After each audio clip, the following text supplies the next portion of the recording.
Halo Infinite is a game that was doomed. It was weighed down by years of anticipation and expectations that it couldn't possibly ever live up to. It was an absolute behind-the-scenes nightmare to make, a lot of which we still don't have the full details on, but the big obvious one was a global pandemic in the middle of production, on top of all the other issues that we know were present. It was the follow-up to a game that nobody, except me, liked. It's a live service game during a period where, besides the titans like Fortnite, the live service model is dying, and to top it all off, it was supposed to be the launch title for a new generation of consoles. The selling point of the Xbox Series X and Series S. That didn't happen, but it's impossible that it wasn't a massive consideration during development. It's not any one thing that makes Halo Infinite a bad game, it's a house of cards constructed from years of bad management and bad creative decisions that have led to an end product that's just a pile of sad cards on the floor where a house once was. The house had potential, it could have been a lovely old house, it had some sturdy foundations, but with all the forces against it, I'm not sure anything could have kept that house standing.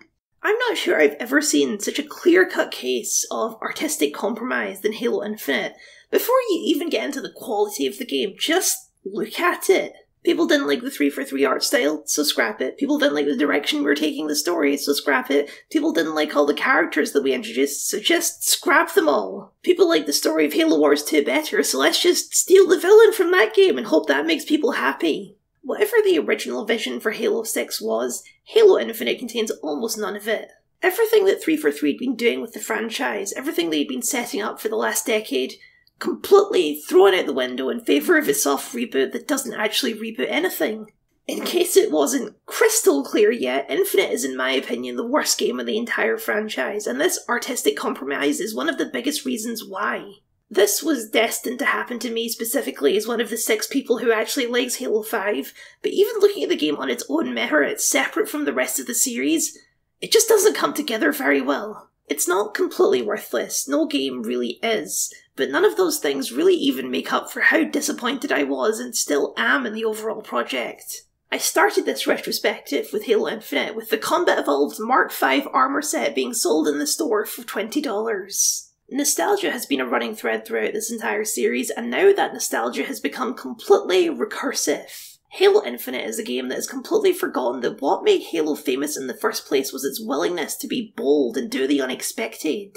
Halo Infinite is a scared game, scared to do anything that would rock the boat or make fans feel even the slightest bit uncomfortable. It is a game that has succumbed to the whims of nostalgia at the cost of everything else. Except for money. It really wants your money. I do want to be careful here, because there's a trap that so many critics of this game fall into that I don't want to be caught in. Sidestepping criticism of the actual game and going directly into insulting 343 employees and designers and claiming that they ruined the franchise, etc, etc. There are plenty of bad things to say about 343 and Microsoft as a whole, and given some things that have come out from former employees of the company, I'm not exactly that inclined to defend them. But you can't make a game without passion. You can't make a game like this without a lot of people giving it their all and really trying their best to make something. I don't think this is their fault. I think their efforts were misguided.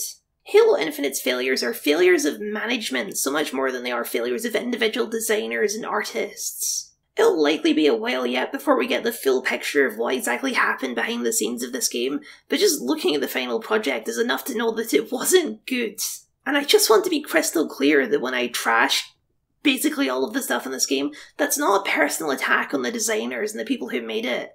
This is not their fault. Nobody does their best work under these conditions. Halo Infinite is a game of corporate hubris, of the feeling that Halo is too big to fail, with marketing speak like this will be the next 10 years of Halo, just really funny now as the game fizzles out after a mere 3 years. That's not a failure by normal game standards, but it's absolutely a failure compared to what they initially promised. So, with all that preamble out of the way, let's talk about Halo Infinite, and what it truly feels like to be stuck in an infinite recursive loop.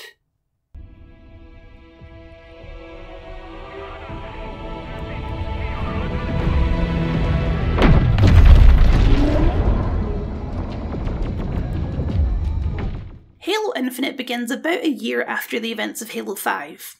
For about 2 minutes, and the rest of the game takes place 6 months after this cutscene. The Infinity is at a Halo ring, but under siege by the Banished from Halo Wars 2. Cortana is whispering over the scene about death, and the Chief gets his ass handed to him by Atriox.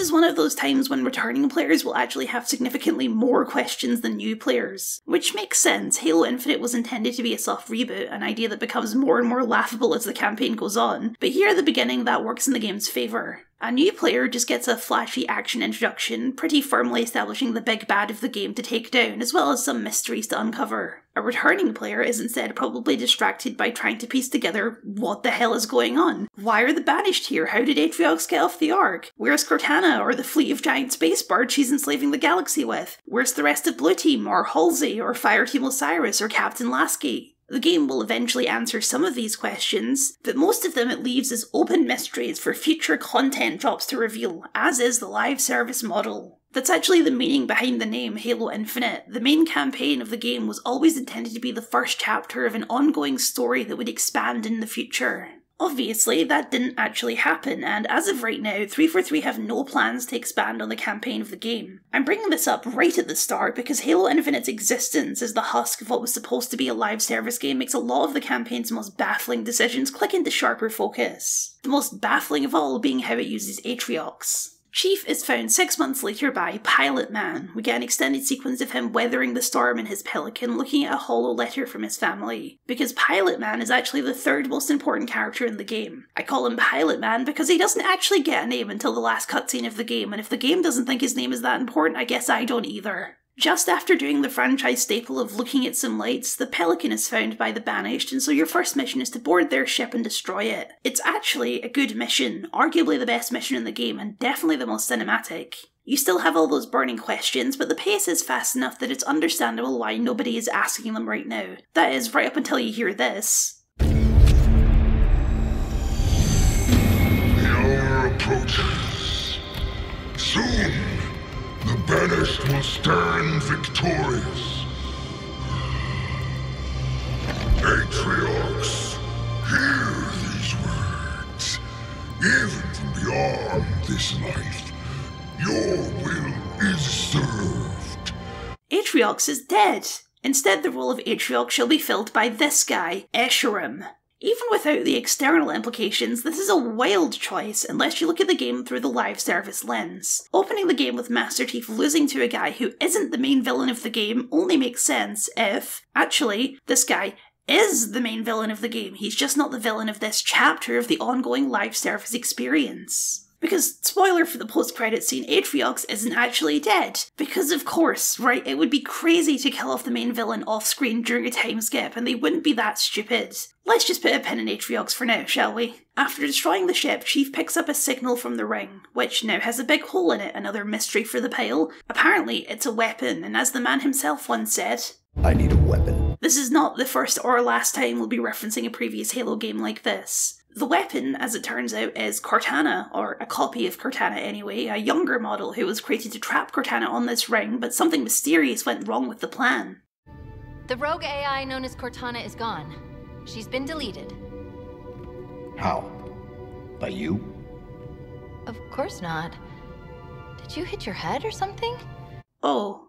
Wasn't I just saying something about how it would be stupid to kill the main villain off screen? Let's put another pin in that, shall we? Weapon was supposed to be deleted herself after trapping Cortana, but wasn't for some reason. Add another mystery. But Master Chief decides that's good because he needs her help to stop the Banished. Especially because on your way out you find an open Silex, some sort of ancient Forerunner carbonite freezing block. Add 2 more mysteries. Why did the Banished open this thing and what was inside? Oh, and just one more. On your way out you also find a dead Spartan with mysterious advanced energy sword burns. Who could the killer be? Just in case you aren't keeping track, here's every mystery we have so far at the end of hour 1 of the game. I generally like mysteries, but this is a lot of very significant questions to open the game with, some of which won't actually be answered until the last run of missions in the game, and some of which won't ever be answered at all. It's also a lot to throw at both new and old players and just expect them to roll with, and I think this must be where the game completely ditches the idea of being a soft reboot.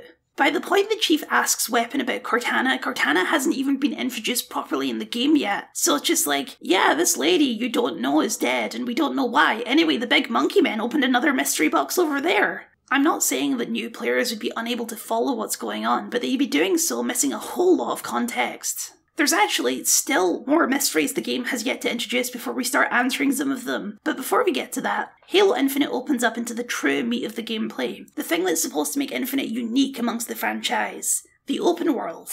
It's technically not the franchise's first experiment with open world design. In fact, structurally the game is quite similar to ODST in that there's an open world to explore, but the missions all take place in distinct locations in a linear, more classic Halo way. The game does, however, add a lot more to do in the open world. Forward operating bases to clear, banished strongholds to take down, UNSC Marine squads to rescue, high-value targets to track, and a splattering of collectibles around the world which you can use for upgrades, or the unlock customization options for multiplayer. An open-world Halo isn't exactly the massive leap that it sounds. Halo has always made its name with massive outdoor environments, even since the first game, so going in a fully open-world direction seems like the logical evolution.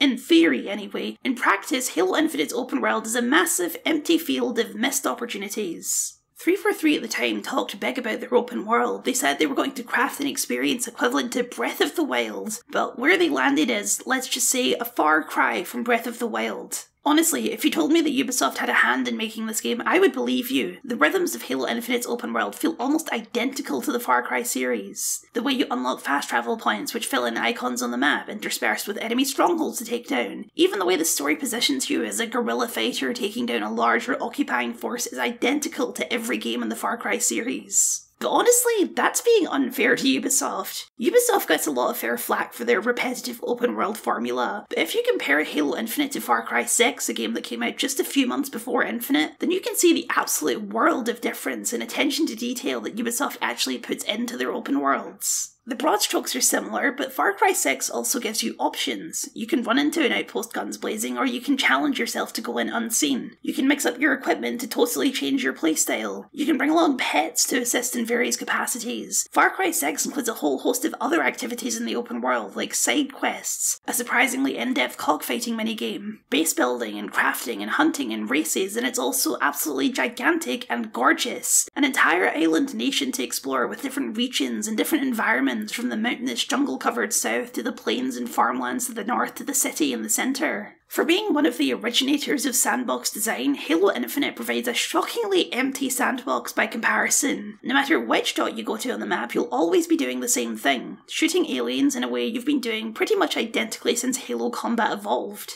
It's got the bones of a Ubisoft open world game with none of the details that give Ubisoft games their personality. The open world itself is also extremely bland. One side of the map looks identical to the other side. It's all the same green rolling hills and white cliffs and green fir trees. The exact same environment that Halo 1 is famous for. The map is set on the broken part of the ring, so it's fragmented into different floating islands, but there's no actual difference between the islands. They all look basically the same. Even though this isn't a real environment, and so the islands could easily be split into separate biomes of snow or desert or jungle, but instead it's all just Halo 1 cover land. Even in Far Cry 3, where the environment is mostly the same across the map, the game's two islands are at least separated by difficulty, with the South Island being populated by pirates and the North Island by the tougher, better equipped mercenaries. There's nothing that exciting to discover around the open world. There are some audio logs to find and we'll get to those, but in terms of environmental storytelling, almost all of what you'll find are signs of battle, crashed ships and dead bodies or the like, or mysterious Forerunner structures that have no clear purpose, and you'll never actually figure out their purpose either. They're just there to add some flavour to the map.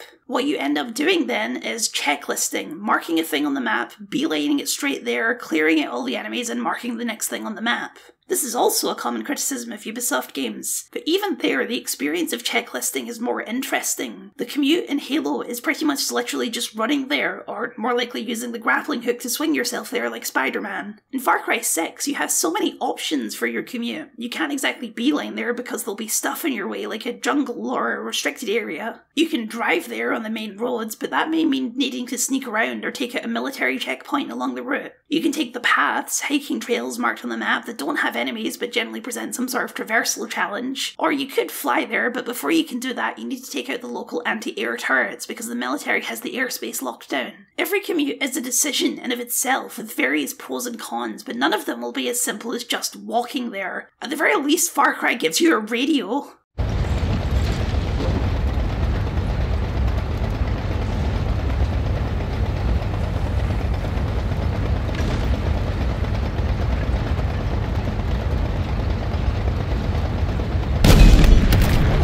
Now, you might think it's unfair to compare this to Far Cry, a series that's been perfecting its open world systems for over a decade at this point, to which I'll remind you that they themselves compared it to Breath of the Wild, but more importantly, they're the ones who decided to make it an open world game in the first place. I don't know if there's a genre of AAA that's more oversaturated than open world action-adventure games. Forget Ubisoft, how does Halo Infinite's open world compare to the Horizon games, or Ghost of Tsushima, or Elden Ring, or Fallout and Skyrim, or Red Dead Redemption and GTA, or even Destiny? It doesn't. There's no reason that someone would pick Infinite over any of these games except for the fact that it has Halo in the name, and that's not a very good reason. It doesn't help that Infinite's open world is busy work in the truest sense of the word. There's no real reason to participate in any of it. It has no effect on the story, and the upgrades you can actually unlock are pretty minimal. You can skip all of it entirely and be missing out on very little. Completing open world objectives will earn you Valor, which will unlock things you can summon at one of the forward operating bases, but all the stuff you unlock is just more stuff to use in the open world. It's an entirely closed loop from the actual mission-driven campaign experience, which is largely unchanged from previous Halo games. The squads of Marines that you rescue are, to a comedic extent, not actual characters. Once you rescue them, they'll follow you around like lemmings for a bit until they inevitably get themselves killed anyway. They also start populating the bases, where they very commonly like to get crushed by falling tanks. There's no real feeling of rallying an army or setting up a proper resistance, because they don't do anything, and when you jump back into the campaign proper, the game would prefer that you just forget they exist at all.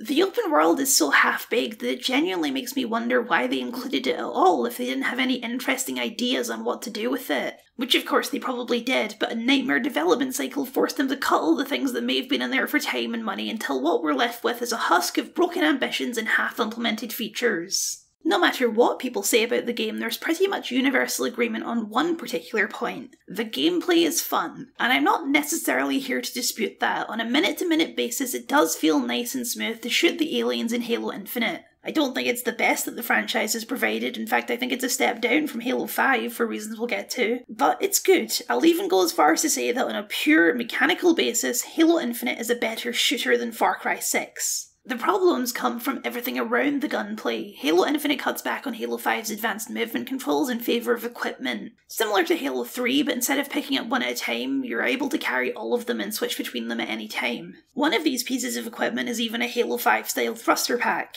This isn't a terrible idea, but in execution, the vast majority of players are never going to use any of the equipment because the game gives you the best one right at the start, the grappling hook. Grappling hooks are kind of a game design meme at this point, that eventually, if a series goes on for long enough, they'll eventually end up giving the main character a grappling hook.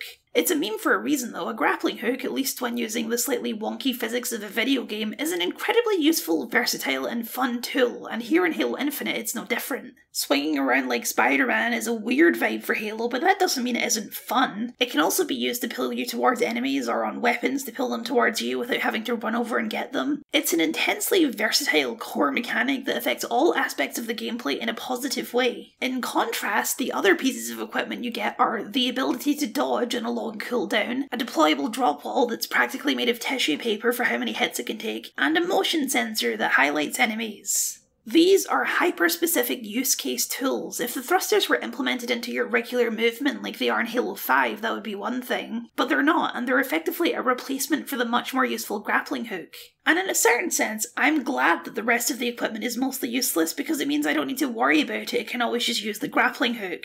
Especially since the process of switching to other equipment is kind of a pain in the ass. It involves using the D-pad to input a series of codes that will either switch your equipment or your grenades depending on which direction you go. It's not something you can ever really get comfortable doing in the heat of combat. Or, well, ever, really. It always feels incredibly finicky to do. Those upgrade collectibles I mentioned before are all used to upgrade your equipment, except for one which is just a flat percentage upgrade to your shields. So what that functionally means on top of all the rest of this is that 80% of those upgrade points you collect are going to go into abilities that you'll never actually use. Because even if the upgrades make them more useful, the grappling hook also gets upgrades that make it even more fun and useful. Like electrifying it so it stuns enemies you grapple to. The equipment sort of makes more sense in multiplayer, where it's picked up and has limited uses exactly how it functioned in Halo 3, even if the drop wall is equally useless there as well. But even then, the grappling hook still far outshines everything else for its utility and fun factor. So on the one hand, what the hell is my problem then? If the grappling hook is fun and I like using it, then why is that a problem?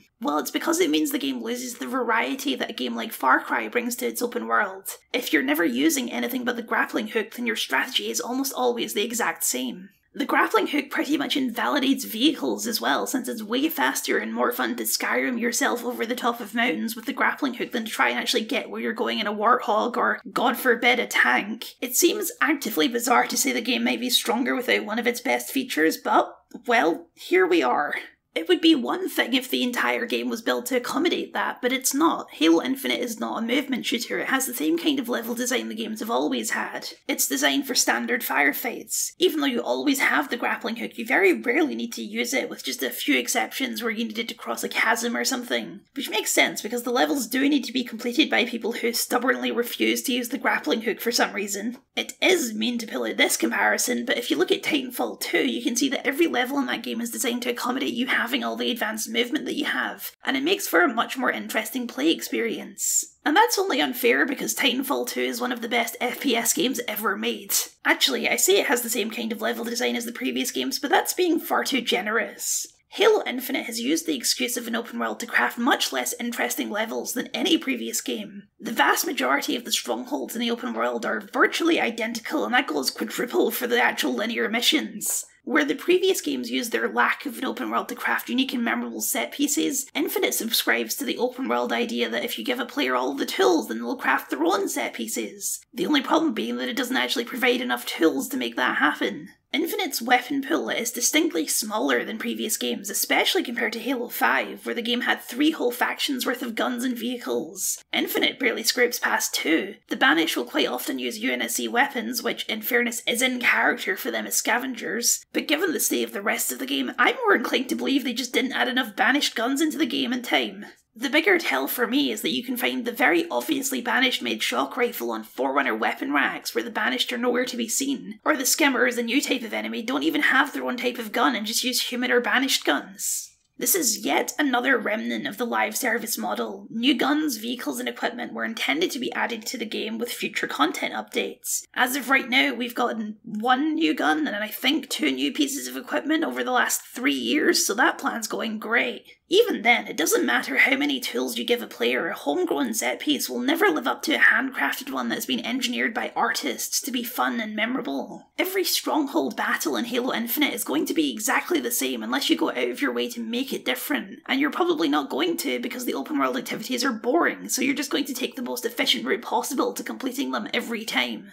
One of the things that made Halo so famous in the first place was its cinematic quality, the feeling of being an action star of a movie, and that feeling just isn't the same feeling you get from an open world. The actual scripted missions don't fare any better, in fact aside from the first mission they're probably worse. They are incredibly repetitive, all but one taking place in tight interior environments for close quarters combat. Just for fun, while talking about that, I actually cut between 6 different missions. Could you tell the difference? Almost every campaign mission in the game takes place in identical looking Forerunner hallways. It's not just similar architecture, in a lot of instances it's quite literally the same level architecture with maybe different colours or a different view out the window. Halo 1 had this problem too, you'll recall, but Halo 1 also came out 20 years ago and was one of the first games to try anything like this. The part where you run around the same grey Forerunner rooms over and over again is not the part of Halo Combat Evolved that people are nostalgic about. Wow, this place is exactly what you'd expect. What this feels like is MMO level design. When I go into a tower in Wizard 101 and it looks like every single other tower in the game, this doesn't bother me because there's like 50 towers in the game. It would be absurd to ask them to make 50 distinct looking tower interiors. MMOs are a genre where this kind of repetition is expected and tolerated. Halo Infinite is a AAA single-player game. You can't even be distracted by talking to your friends. Or at least you couldn't until they finally added co-op a year after the game launched. Halo Infinite is the only mainline game, besides Reach, to only have a single enemy faction. The trilogy had the Flood, and 4 and 5 had the Prometheans. Even with boring level design, you could break it up by changing the rhythms and strategies of combat. But Halo Infinite can't even do that because we've only got the Banished and very occasionally some extremely easy Sentinels to fight. Reach got away with one faction because Reach had a strong creative vision for what it wanted to do with the Covenant. Here, it's just because the new enemy factions were being held out for exciting future content updates. That didn't happen. Infinite is all the Banished all the time. So maybe we can finally start answering some of that huge pile of questions we built up at the start. What on earth are the Banished doing here? I mean, the logic behind it is almost childishly simple. People didn't like what we were doing, but people liked the Banished, so let's just switch to the Banished. I remember hearing that the Banished was pivoted to midway through development, though unfortunately I can't find a direct source on that claim because Google sucks now. I believe it though, their entire place in the game feels rushed and panicked. Especially since the Banished in Halo Infinite are the Banished in name only. They bear very few similarities to the faction scene in Halo Wars 2, the game that made them popular in the first place. Removing Atriox from the game is only part of the problem, although Escharum is an extremely generic bad guy. We're back to the Klingon problem in full swing, where he doesn't care about tactics or strategy at all. He just wants to fight Master Chief in a duel so he can go out in a blaze of glory instead of dying to illness. That's his entire motivation. I want you to know my name too. To know my legend. How else will you beg me for mercy?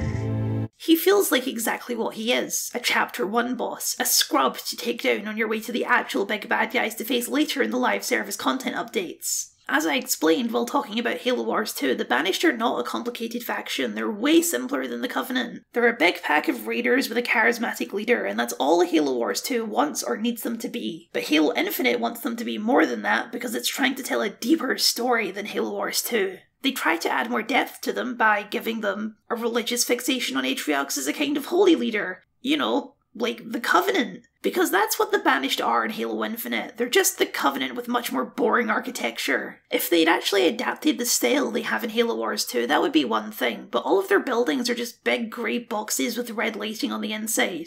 They don't contrast against the environment like the Covenant's Art Deco purple towers used to, or look aggressive and exploitative like the Banished bases in Halo Wars 2. There's honestly not that big a difference between Banished bases and UNSC bases besides the colour of the LED strips. With the enemies you fight, they barely even look like the Banished at all. Every unit just looks about the same as they did in Halo 2 Anniversary, with the bright colours of the Covenant still on full display. They don't look more bulky or armoured or scrappy. The only enemies that even try to emulate that are the high-level brutes in the game's numerous boss fights. The only thing that captures the same vibe they had in Halo Wars 2 is the vehicles, which in contrast to everything else look pretty much identical to the way they did in that game, especially the Choppers, Wraiths and Banshees. But that only serves to punctuate how unbanished everything else looks. Atriox is the Banished, and without him it becomes immediately obvious how hollow of a faction they actually are. They're just big space bullies with no identity beyond that. I think the game's boss fights are supposed to help with that. Whenever there's a boss fight, they get a little introduction cutscene that may as well be one of those Borderlands name drop screens. Welcome to my tower, Master Chief. It is where you will be broken. It is where you will give up your secrets. But the best they can muster character-wise for any of these bosses is they're big, mean and love murdering humans. They're all basically the same character with a different silly alien name. And like all the boss fights in the Halo series, they're all just massive bullet sponges because that's all you really can do with a boss fight in Halo, make it an endurance test. The random targets around the open world are actually given more of a backstory than these main story boss fights because in one of the most baffling decisions, your UI contains dossiers on each of them laying out their various crimes against the UNSC. Like this one guy who eats his victims. Neat.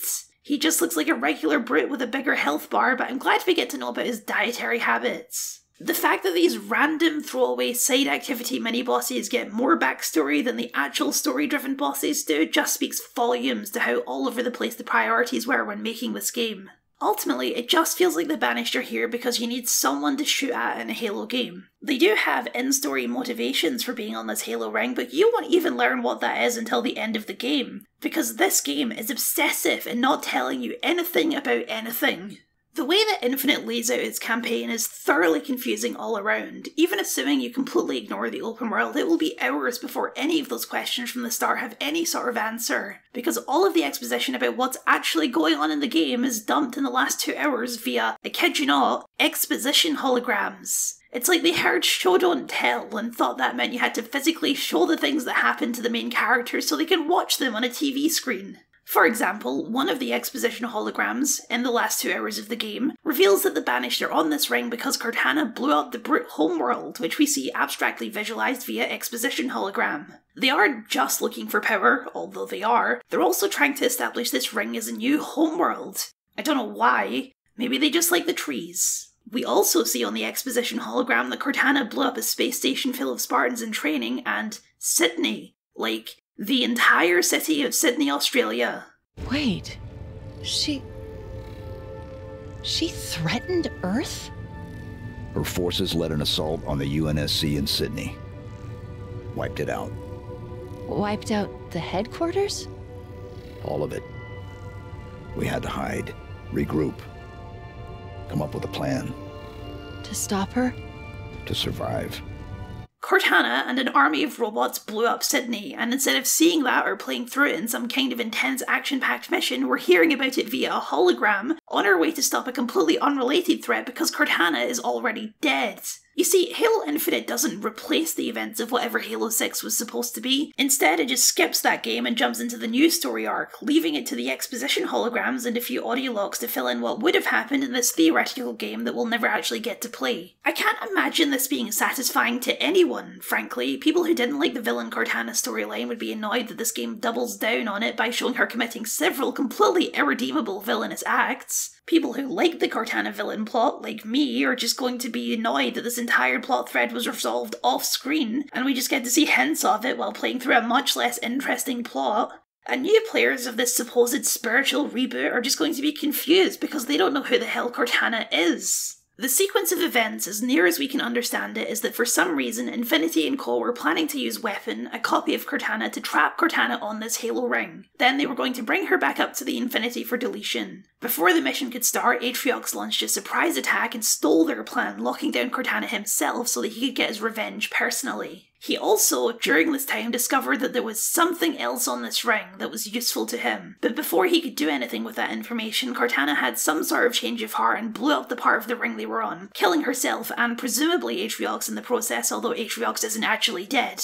You might notice a few holes in all of that, and you're correct. Like, how did Atriox know about Infinity's plan? Or, what's Atriox even doing in this galaxy in the first place? Or, what happened to the rest of Cortana's army of AI, robot soldiers, and giant mechanical birds with enough power to destroy planets? Or, why did the blast seemingly kill Cortana, but Atriox is fine? Or, if Atriox lived, why did he keep that fact a secret from everyone and not just go back to ruling the Banished? And I haven't even mentioned the Endless yet. The catchphrase of this game is people saying, "There's something different about this ring." This ring. It's not like the others.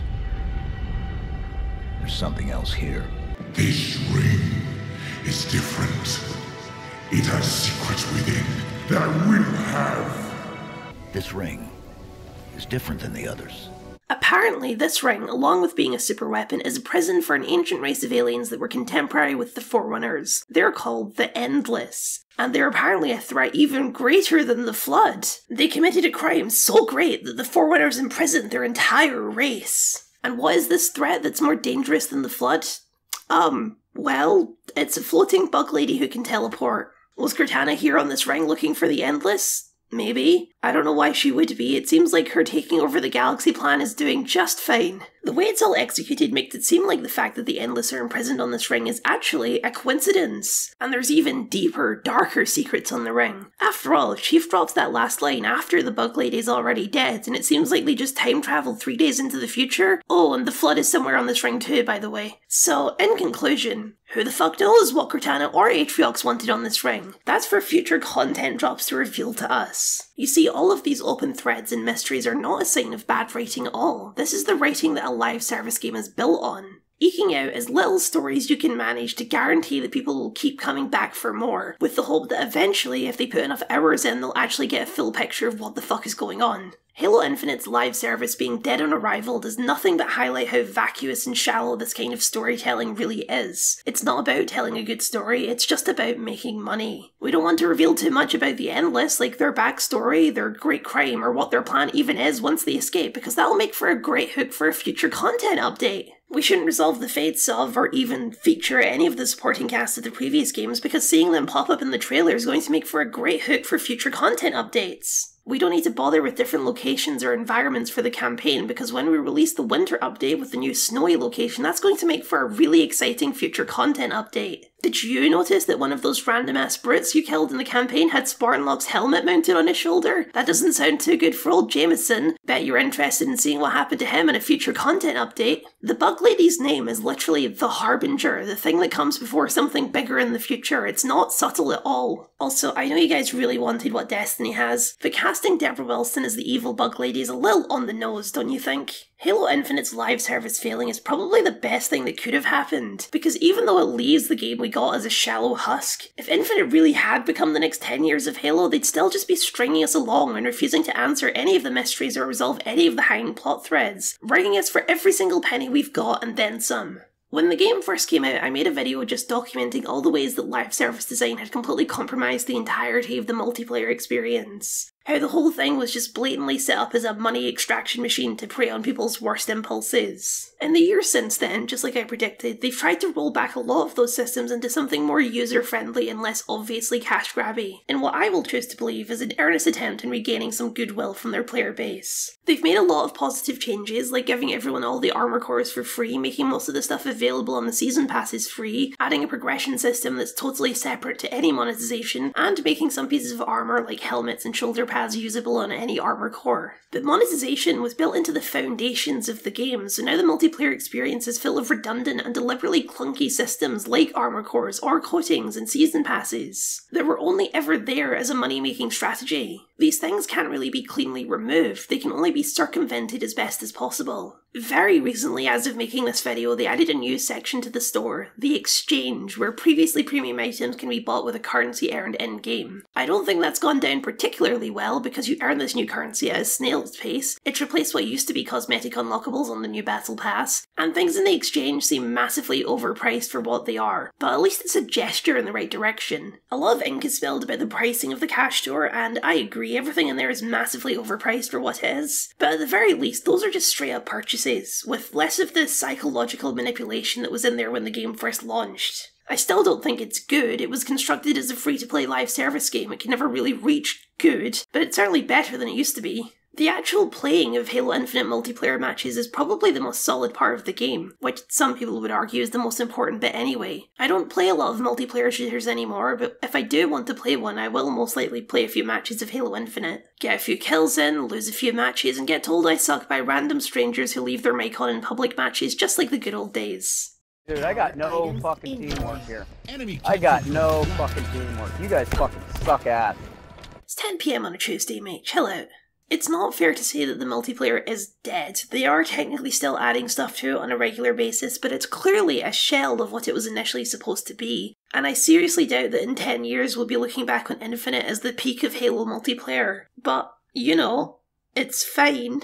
I think at the very least the fact that they've trimmed out so much of the monetization stuff is a clear sign to me that the people working on the game now are not the ones who wanted to put that stuff in to begin with. Even if it's not confirmed, I have no doubt in my mind that this was all a corporate note. Microsoft wanted their live service cash cow that all the other big publishers have, and they figured Halo was the quickest way to get one. Something which I haven't really touched on yet is the game's visuals, and that's because I'm very mixed on them. I was quite impressed when the game first came out, but I think that's just because the shift to an older art style was such an obvious improvement. Chief looks much better, all the guns and equipment and enemies look much better, and thank God we've ditched most of those immersive UI elements. I think the fact that the design is so much better kind of distracted me from the fact that in a lot of other aspects, the visuals of Halo Infinite are really not up to par with other 2021 games. And in a lot of ways, the game is a visual step down from Halo 5. There's a level of gloss missing from the game. The lighting isn't as good, the particle effects and explosions aren't as good, everything in the game looks really flat, which is probably part of the art style, but it's a fine line between deliberate artistic choice and just looking unfinished. And as you can see here, there is an egregious amount of pop-in if you dare to get into a flying vehicle.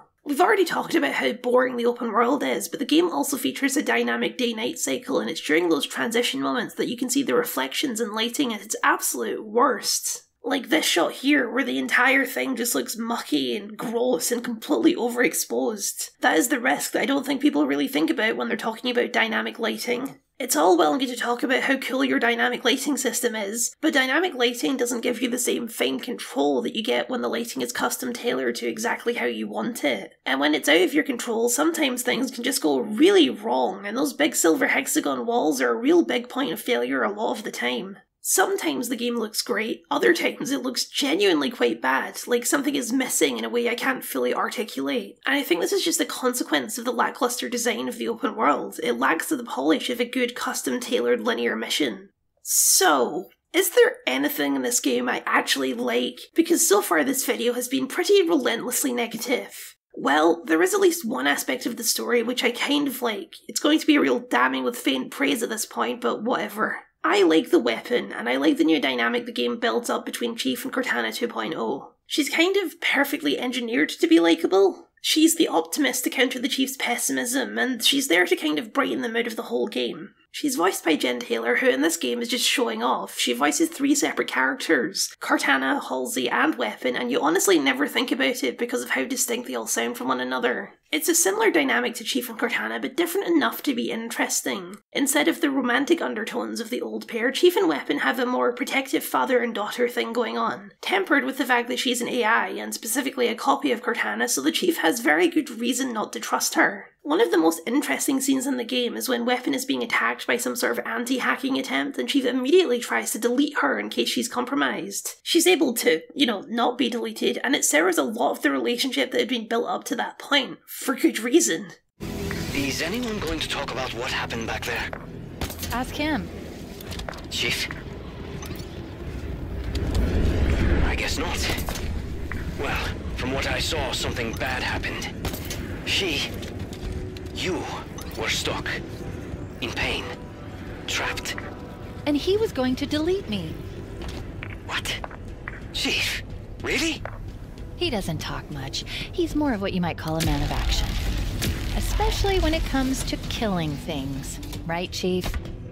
Here's the thing though, this dynamic the pair establish across the game, it isn't, new. It's new to the franchise, yes, but making your protagonist who's getting up there in years into a dad figure is as much a meme as the grappling hook. I think The Last of Us probably gets the credit for kicking off the dadaissance, but Marcus Phoenix is a dad now, Nathan Drake is a dad now, and the big one for this game in particular, Kratos is a dad now. I don't know if they expected nobody to notice because this is an Xbox exclusive and God of War is a PlayStation exclusive, but once you see the parallels, it's really hard to unsee it. Master Chief is an old soldier who prefers actions to words and is bad at expressing himself emotionally, a lot like Kratos. I mean, they're both quite literally Spartans. Then there's this younger figure full of optimism and wonder at the world who brings the old soldier out of his shell a little bit more. Early concept art of Weapon shows that originally she was supposed to be an actual child, but I guess at some point they decided on a teenager or young adult. It's kind of hard to narrow down, besides the fact that she's not a real person in the first place. Even then, she's still written in a very childlike way.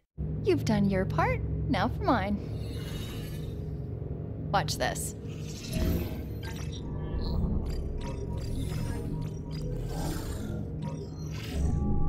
Is there a problem? Of course not.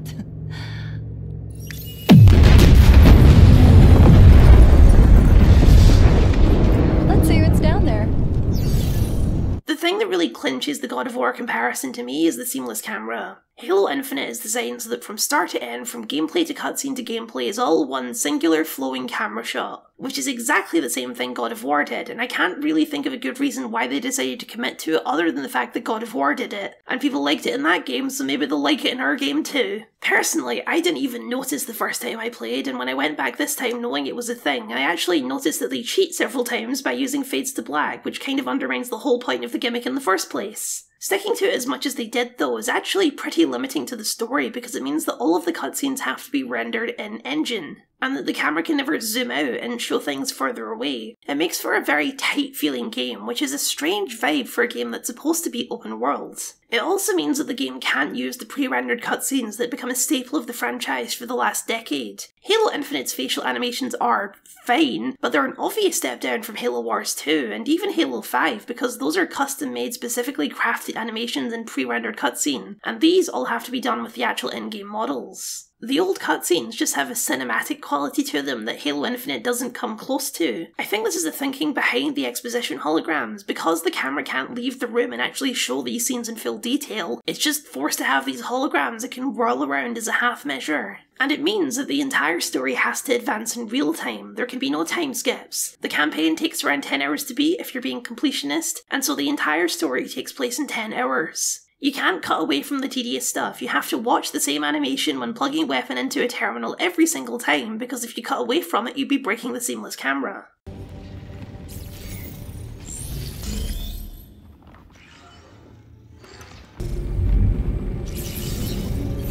It's a gimmick, ultimately, and I don't think there's ever a point where it feels like a clever creative choice beyond that. I suppose the argument is that this one-shot camera adds intimacy to this smaller, character-driven story, but this is still a game about stopping a big army of monster men and an ancient alien lady from unleashing an army of evil aliens. That story demands more grandeur than this trick can provide. The story wants to be about loss, not necessarily grief, although that is a part of it, more about what you do after. The game opens with Chief losing, with the UNSC scattered and lost, and what you do in that scenario is get up and keep fighting. That's kind of the whole point of Chief's relationship with Pilot Man anyway. He initially wants to run, but Chief convinces him to stay and fight. That's the kind of boring generic military shooter angle on this.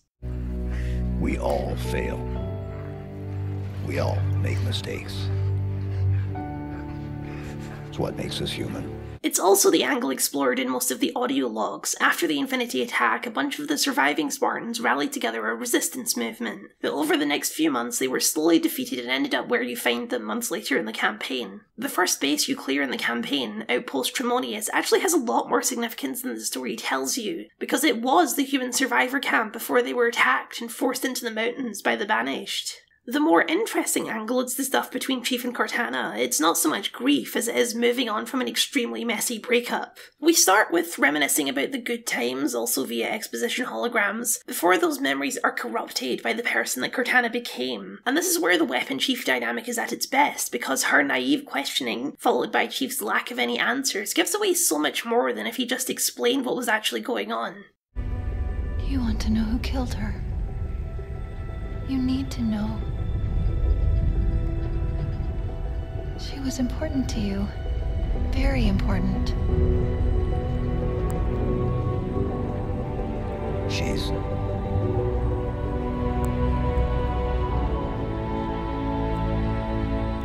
this ring. It's not like the others. I think the moment where Weapon realizes she's a copy of Cortana is kind of insane. Like, you guys have the same face and same voice, how are you only just figuring this out? But it is a genuinely effective emotional beat on this bonding journey between the two of them. I've restored the deletion protocols. I'm ready. It has been an honor. Just promise me one thing. Whatever happens, save him. He needs you. You're all he has.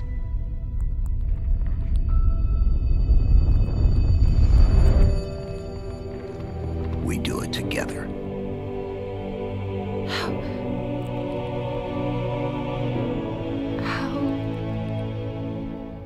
can you trust me? I don't. But I want to.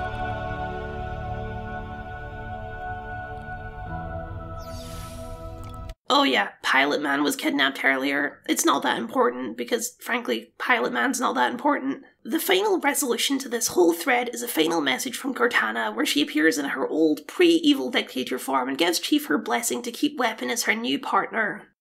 In these final moments, I know what my last mission is. I need to make sure you two learn from my mistakes. Become stronger because of them. I chose well, Master Chief. I really did. Now, it's up to you. Wait, that's the resolution to all this? But that's ridiculous! Cortana gets beaten by a big monster man one time, and for some reason that changes her entire philosophy and motivations. Now she realizes she was wrong? How? Why? So much for any kind of story about processing a toxic relationship. I guess it was all fine in the end. What's a little genocide between friends? Cortana gave us her blessing in death, so I guess Weapon can officially take the name Cortana and the status quo can be restored. I'm sure everyone will just forget that it's the name of a genocidal galactic dictator who killed every single person in the city of Sydney. The truth is, this isn't about Weapon or Chief or any sort of arc or message at all. This is about fanboys. Chief and Weapon don't need Cortana's blessing to continue their partnership. That undermines the entire arc of the game. But you know who does need Cortana's blessing? Obsessive fanboys who hate change. Cortana doesn't need or even at this point deserve redemption, but she gets one anyway because otherwise die-hard Cortana fans would be quite upset. This game is so scared of pissing off anyone with any of its story choices that it either completely refuses to make any of those choices at all, or caves to exactly what it assumes fans will want, and the result is a completely vapid and empty experience that robs it of any gravitas that it could have had. And then there's the even more obvious problem, which is that we've done all of this before. This is the third game in a row which ends with Cortana and Chief saying goodbye to each other, something which Cortana even lampshades in this scene. So who's to even say it is the last time? Atriox survived through magic bullshit of some variety. There's no reason to assume Cortana couldn't have done the same. Even in the broad strokes, the game is pretty much a retelling of Halo 4, which in itself was already a retelling of Halo 1. There's an ancient bad guy imprisoned on a strange Forerunner world that Chief and his AI have to work together to stop from taking over the galaxy and destroying humanity. It's like we're caught in this endless cycle. How many ancient enemies did the Forerunners have locked away? In another 10 years are we going to be playing another Halo game where Chief and Cortana are stranded on yet another realm where an ancient race called the Forever are imprisoned and we have to stop them from being released? The game is absolutely full of moments where people will just say lines from previous Halo games, and it's not like they're making a reference in-game. It's just like they all know they're in a long-running series of video games and they're winking at the audience with a familiar line. I need a weapon. I need a weapon. We do our duty. Protect humanity, whatever the cost. Our duty as soldiers is to protect humanity, whatever the cost. Just dust and echoes. Just dust and echoes. Quiet. I shall talk, and you shall listen. Now I shall talk, and you shall listen. So, what do we do now? We finish the fight. There's a point in the campaign where Cortana is just constantly whispering old lines from Halo in your ear over and over again. They pull out a hologram of Captain Keyes. The amount of references to previous games is overbearing and completely unnecessary to anything the game is trying to do. The game is already a broad strokes recreation of Halo 1, you don't need to make it this obvious. Far from feeling nostalgic or like a loving homage, it just feels like creative stagnation. Like this is the only story worth telling in the Halo universe, so we're just going to keep hearing it over and over again. And I guess they were right, because when they tried to do something new, everyone hated it. It's the worst impulse that a long-running franchise can run into, just repeating the same story beats and the same characters over and over again. Because whenever you try to do something different, people get mad. It's pretty much exactly the same story as the Star Wars sequels. If they had no interest in making something new, then I don't understand why they didn't just remake Halo 1 and be done with it. I mean, I do know why. It's because they wanted a live service game, and it would be very hard to turn Halo 1, a tightly designed self-contained story, into a sprawling and vapid live service drip feed. Halo Infinite is a shadow of what the series once was. Halo used to be revolutionary, constantly reinventing itself and shooters as a whole to be the peak of what the genre could achieve. Now it's entirely forgotten how to do things that are new in favour of frivolously tapping into nostalgia to hope and pray that their own ravenous fanbase won't be mad at them anymore, and that they'll pay them lots of money by spending $20 on a retro piece of armour.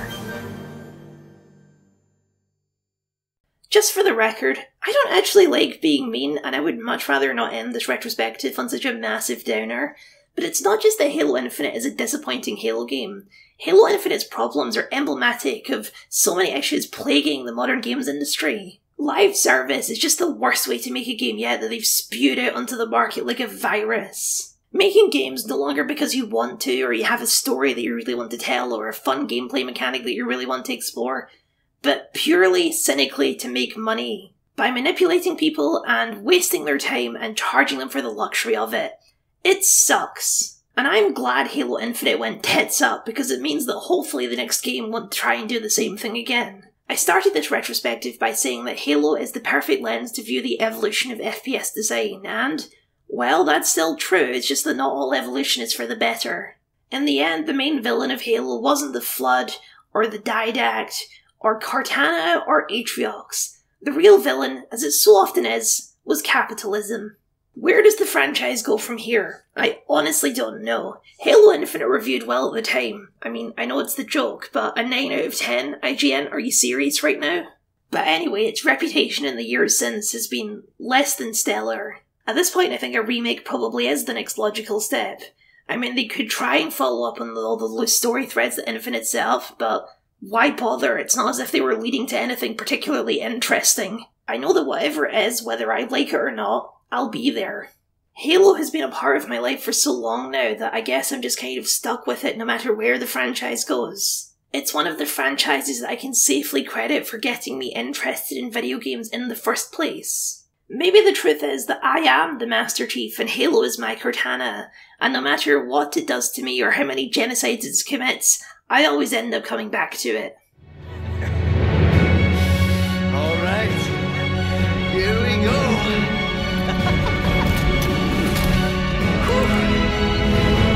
Get ready.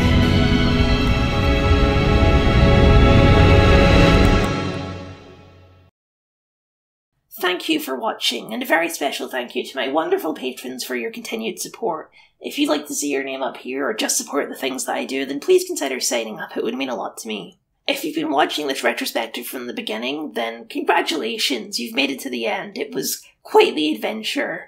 I'm not quite sure what's next, I haven't decided yet, but I have a few more franchises from my childhood to mind, so I guess we'll see. And just in case you were wondering, no, I haven't watched the Halo show, and I have no intention of ever doing so unless someone forces me to. If you want to watch this entire retrospective series from the beginning, then you can click up here, or for something Halo related but not necessarily part of that, here's that video I was talking about Halo Infinite's multiplayer monetization. We are at war, Master Chief. If you do not think you can do this, now is the time to step down. I'm sure Spartan Lock is available. That won't be necessary.